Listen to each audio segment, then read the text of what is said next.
এই দেশের মাদ্রাসাগুলো এখন ভয়ঙ্কর হয়ে উঠছে। পড়াশোনার নাম করে চালানো হচ্ছে পৈশাচিক।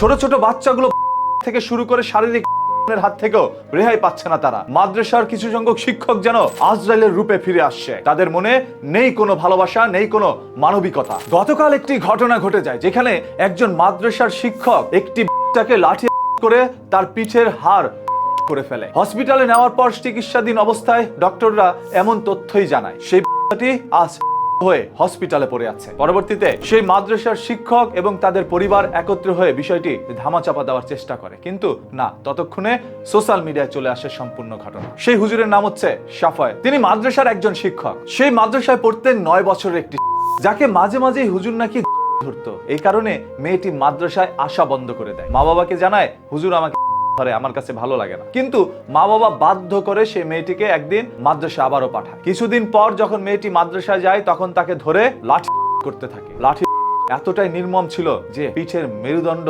সরে যায়। শিক্ষকের কাছে একটি ছোট্ট নিরাপদ নয়। এগুলো যেন মাদ্রাসার মধ্যে এখন বেশি দেখা দিচ্ছে। হুজুরদের বিকৃত মস্তিষ্ক যেন এই ধরনের কাজগুলো করতে বাধ্য করছে তাদের। অসংখ্য মাদ্রাসার মধ্যে এখন শিকার হচ্ছে ছোট ছোট কোমলবতী সন্তানরা। মা বাবার পরে শিক্ষকের স্থান, আর সেই শিক্ষকরাই যদি এই ধরনের কাজগুলো করে তাহলে কি বলবেন আপনারা? আমি ভিডিওর শুরুতেই বললাম যে মাদ্রাসাগুলো ভয়ঙ্কর হয়ে উঠছে এই কারণে। একটি মাদ্রাসায় যখন এই ধরনের তথ্যগুলো ছড়ায় তখন অন্যান্য মাদ্রাসার মধ্যে তার সন্তানকে লেখাপড়া করতে পাঠায় না মা বাবারা। তারা সতর্ক হয়ে যায়। কে চাইবে ভাই তার সন্তানকে এইভাবে শেষ করে দিতে? আরে যে সন্তানকে মা বাবা আদর করে বড় করেছে, কোনোদিন একটা ধমক পর্যন্ত দেয় নাই, গায়ে হাত তোলার কথা তো দূরে, আর সেখানে তার সেই আদরের সন্তানকে লাঠি করে মেরুদণ্ড করে ফেলে, সরিয়ে ফেলে, কতটুকু অমানবিক হলে সেই শিক্ষক। তার দৃষ্টান্তমূলক শাস্তির দাবি আমরা জানাচ্ছি। এই ভিডিওটি শেয়ার করে দেন যাতে করে মানুষ সতর্ক হতে পারে। এরকম কয়েকশো হুজুরের জন্য আজ সকল হুজুরদের বদনাম, সকল মাদ্রাসার বদনাম। যদি